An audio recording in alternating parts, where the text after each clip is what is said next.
I'm not sure who it was, but somebody in my Twitch chat recommended me to make this video. So if you are out there and you did give me this suggestion, just let me know in the comments down below. I'll pin it. I do apologize for forgetting, but I need to start writing these things down. So shoutouts to you. Also shoutouts to Vox, shoutouts to Vash, shoutouts to Bo. Anyway, let's get on to the video. So I'm going to start things off with this ring crafting bench. It's just in the back corner of the hub, so just make sure to go to this bench. It's pretty easy to do early on. You can easily tackle this. It might be tricky crafting this stuff, but you don't have to worry about this as long as you get the profession done, because that's the mastery portion. Like these resources here, pretty simple. You can get this really fast, like not even that much of playing. Same with the plain metal ring, just farm some formosite, they'll look like diamonds. I feel like I don't need to go over how to get the materials. I'm just gonna go over the professions for this video. And it's helpful if you do craft the diamonds, because if you go to the other tiers, you're gonna need the diamonds as well as the shapestone. So the resources are pretty cheap, they're very easy to get. It won't even take you that long, not that much of farming. Once you get here, it'll slow you down a little bit maybe, because you might not have some of these. You don't have to worry about crafting all that stuff, but you're gonna want both celestial diamonds and shadow diamonds for all of this stuff if you ever want to craft them, but you don't have to. You can just go for the shadow diamonds just to finish the profession.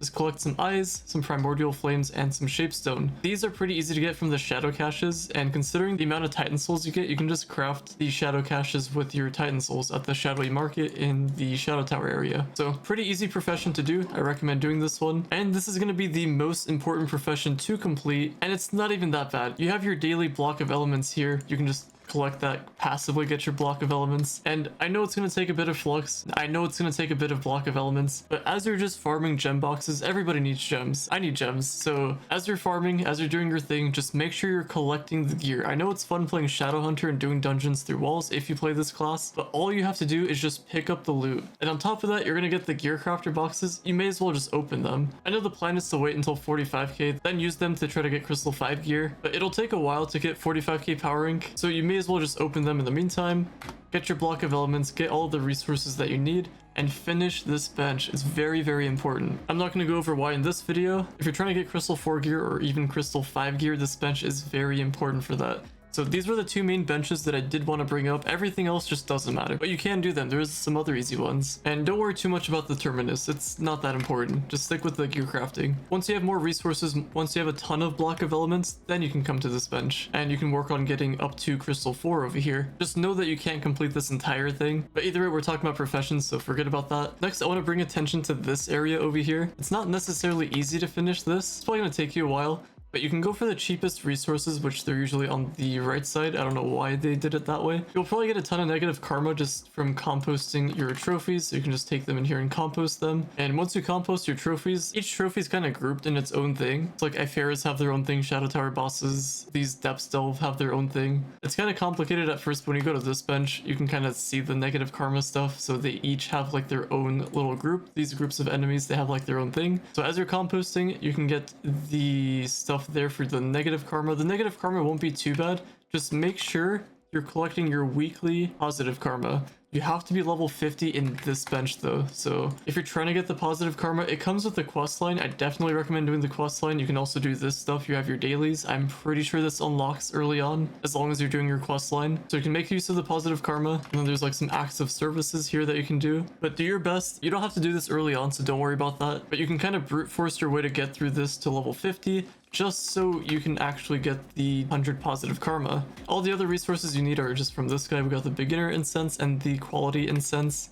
And the cool thing about this bench is that when you craft this mantra, you can equip it on a class. I already did it, so I can't really do it again. But basically, this goes into your inventory. You just make it go into your auto use spot and activate it with this over here, your litany. I don't remember if you have to get to a certain point in the bench, but this pretty much gives you extra light. And any bit of extra light you can get is very helpful for your damage. So that's why this bench is good. It's kind of tricky to do. I don't recommend it if you're brand new, but as you do get the resources as you play the game more, just make sure to get to at least level 50 so you can get to this tier and so you can get the positive karma so you can eventually passively just finish this bench. But anyway, that one was a little bit tricky. I don't recommend doing that one. I do recommend this though. Gardening is pretty OP right now. The resources these take are pretty simple. You can kind of fly through these. Like you just craft sponges. They don't take that many resources, so you can go pretty far. This is where you might get stuck. So you can get halfway with this bench, but there's so much to gardening where you can get a pretty good amount of mastery. You will need a ton of this concentrated compost though, mainly just for completing this profession. You can plant these if you do want to, but at the moment there's some crazy stuff going on with not credit pouches, but this stuff over here, these seeds. I'm gonna say be careful when you buy these because these are all duped. I'm like 97% sure that these are. So be careful in buying these things. I just don't want you guys to get banned just in case. Because apart from that, these things are very, very OP. Like chaos chest seeds, you can plant these and get chaos chests. Like that's super OP. You can get your chaos cores done that way. Got nitro seeds, and they're all super cheap now. So it's very good. Especially flux wise, because once you plant these all, you can sell them. Apart from the chaos chests, but they have seeds for pretty much everything. Either way, I'm just mainly warning you guys about the potential risk with that. But if you do happen to get seeds, or if you plant a bunch of stuff, you can get massive progress done with your gardening. So you can get that badge done as well as the profession. The profession will be a little bit tricky, because if you're a brand new player, all this stuff might be a little bit more complicated because you'll need a ton of glim. And for whatever reason, they don't have the specific bench in this area. I guess that just shows the devs still don't play their game. Maybe it was there, but it's not in that area. This is the bench over here that you want to look for, the harvesting station, and this is where you can get the concentrated compost. So I was always told this one is the best one to go for. If you can craft this one, but more pricey. So if you can go for this one, try to avoid doing this one. So try to go for the quality. Organic refuse, most people just use Eyes of Cthulhu. You have to just compost some of your materials, something that you have a lot of. So people will just do the Eye of Cthulhu. So you would just go ahead and compost those. You get those from the shadow caches, and there's other ways to get them as well. And then for the quality organic refuse, this is just from plants that you compost. So this stuff over here. So I have cinnamon, I think I have some purple lils in here. I do have these two over here, the unicorn shards, the UGG plants. You get the point. You pretty much have to compost plants. And then somebody can correct me if I'm wrong, but I'm pretty sure you get this from harvesting the alchemy plants. So like I mentioned with the chaos chest seeds, so stuff like that, or any of these things, these are alchemy plants. When you harvest these ones, they'll also give you the superior organic refuse. Either way, that's a long explanation for gardening, but either way, this is a pretty good one to go for. It just slows down a little bit once you hit the gardener tab, but after you get the concentrated compost, just go for the cheapest ones that you can go for. So probably just one of these two, whichever one you have a lot of, and kind of just go down the list. You can farm them, you can buy them, you just can't buy the concentrated compost on the marketplace. You have to actually get those from those other boxes. And once you make it to the final tier, you can get the everlasting watering can. There's some tractors you can get that are over here. I believe there is a mount. I don't remember the name, but there is a mount that waters for you. And then there is the bovine buildmaster, which I think this is the one you use for planting seeds. I don't think it waters though. I don't remember the one for watering. I think it's from your badge though. I can't remember, but if you guys do remember it in the comments down below, please let me know because it would help out other people as well. Chaos crafting bench, we're not even gonna count this one. I guess you can consider this a profession. This is kind of a disaster. Don't worry about this. This thing is just a huge mess. Just work on getting the classes. That's all you need. And then passively, if you do get cores, sure, you can get your favorite mounts. You can get your favorite costumes. I recommend the costumes, more mastery. Next up, we're gonna go into rune crafting. This one isn't too bad until you get to the later portion, but it's not too bad at the start. Kind of like gardening. Like blocks, you can get these from the quest line. One of the quest lines will give you a ton of these blocks specifically, so you don't have to worry about that. So you can craft your rune slates, and you will need these specifically for other stuff. So if you go to the dabbler tab, you can use it for this stuff over here, but you'll need rune paper, so you can just go ahead and craft the rune paper. You just need blank scrolls. You should have the blocks. You get this from recipe dungeons and just loot collecting the recipe, or you can buy this specifically from the marketplace. And then this is the section where you actually need both of these things. So if you're crafting 50 of each, you can get to this portion, or if you have those resources, you can actually craft it. You will need the rune fragments, but to get the rune fragments, you just have to break a rune. So that's going to be from one of these over here. So these are runes. It says it in the name. You just have to break them. And if you do happen to do the depths delve, every enemy you fight in there will give you the rune fragments as well. And you'll have to get 50 of them just to kind of go through this portion. And then once we get here, this is where it gets a little bit more complicated, especially if you can't farm rune fragments. You could go for this blank rune over here. I recommend doing this for farming dungeons. I'm pretty sure the other ones just give you 1. This gives you 2 to 3. I could be wrong on that. But the blank runes and the empty runes, which the empty runes, they're a little bit further down. But they just break when you complete a dungeon. It has a cooldown of like a minute until we get the correct node in the anvil over here. It's the one on the bottom. It's gonna be these 3 up here. So this will lower the duration to 40 seconds if you make it all the way up here. But the resources are pretty self-explanatory. It's really not as bad as you think, because once you get to this portion, it's not bad. This is where it starts to get a little bit more difficult. You can probably cheese your way through this if you happen to have a ton of rune fragments somehow. You can maybe craft 50 of those. You can try to craft 50 of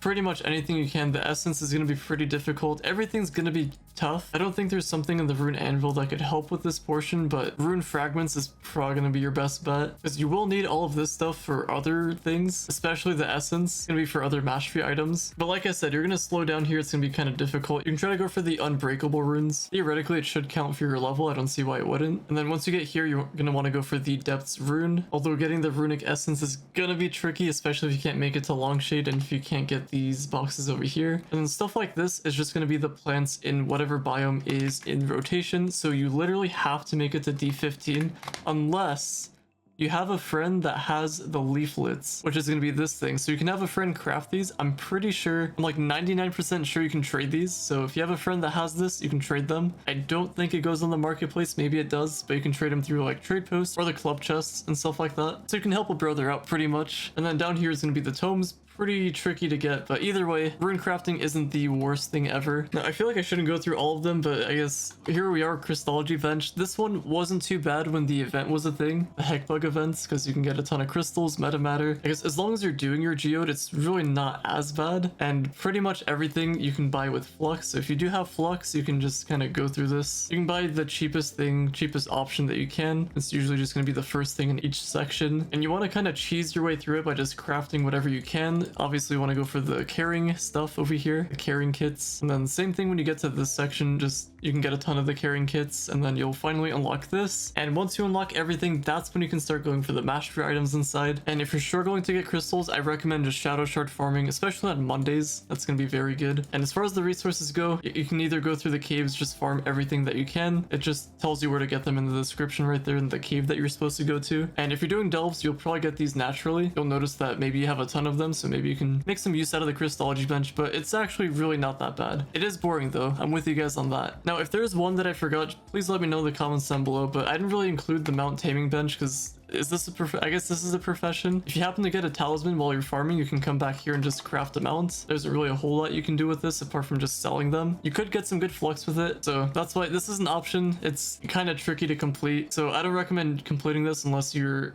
like a mid-game player going to end game and you have a decent flux making strat, because if you're brand new, you probably won't get all the talismans. They're going to be difficult to farm, like very difficult to farm. You hardly get them like the other ones. For example, the carpet one you can get pretty fast, like that one's not that bad, but the other ones are pretty bad, and it's extremely rare to even get one, especially on a Thursday. So eventually you'll have to buy them if you really want to, but you can kind of just leave this bench to the side for later. And then we got the bomber royale bench, which I'm pretty sure all you have to do is hit top 10 and then do /respawn to go again. Just queue again to get the coins. Make sure you're getting the tomes to do this naturally, so at least you can fill it up, and then you can kind of go through the bench. Definitely go for the dragons, and then don't forget about these important resources here. These are all time gated, so if you do need some builders superior focus, this is really good. You get 3 of them. Some Balm Brilliance, some dragon coins, I'm sure you guys need that, some chaos cores. Either way, you guys get the point. Oh, here we go. Shoutouts to Apricus. He wasn't the person that told me to make the video, but he goes by Cash O'Clean, so a warm welcoming from Apricot. See, I told you guys, Cash O'Clean, or Cash in No Clean. And the final one is the Orb of Mysticism. This one, if you're brand new, don't even bother with this. Once you start learning the game a little bit more, a lot of it is just going to be the mana. You're going to want that. Had to let him know he's in the video. I want to show you guys how to get the daily of these things,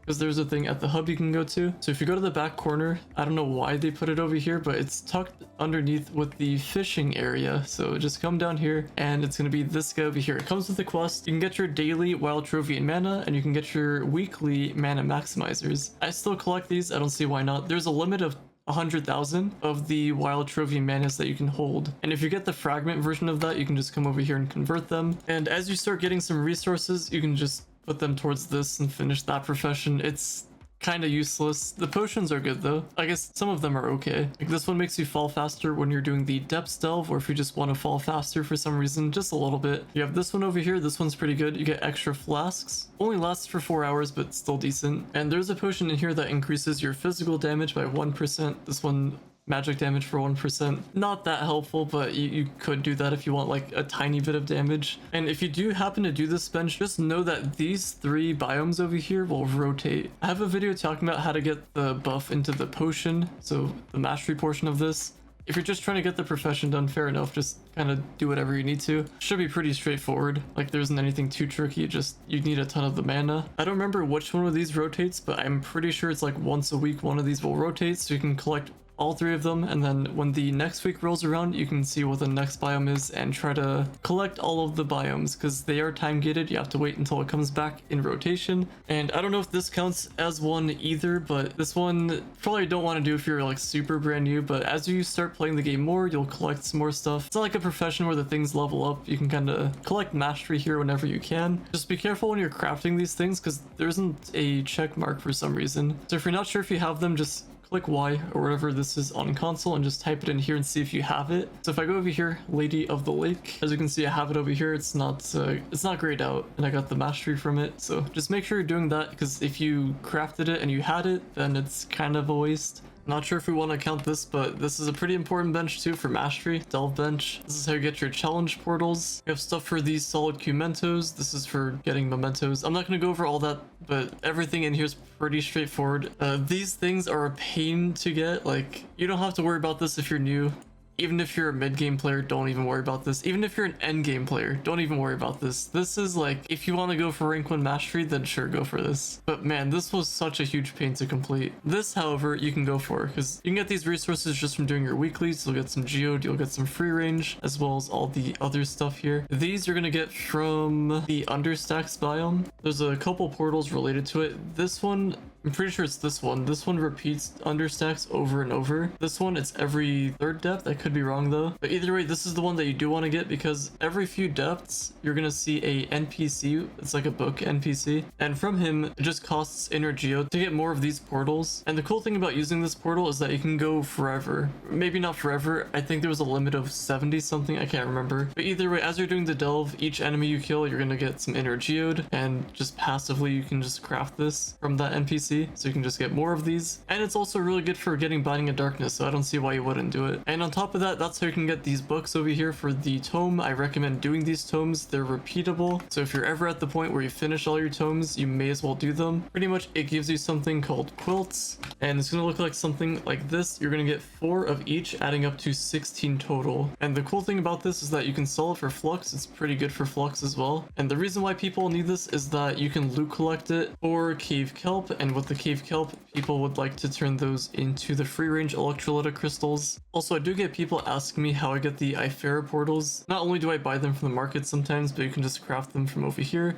You will need some resources. If you're brand new, it's not going to be too easy to craft. But yeah, that's all I wanted to go over for this video. Like I said, if I forgot something for some reason, just let me know in the comments down below. We're here to help each other out. Sometimes I make mistakes, but either way, hopefully you guys have enjoyed. Drop a like, subscribe if you're new to the channel. And as always, thank you all so much for listening, watching, viewing, and subscribing. And I'll talk to you all later.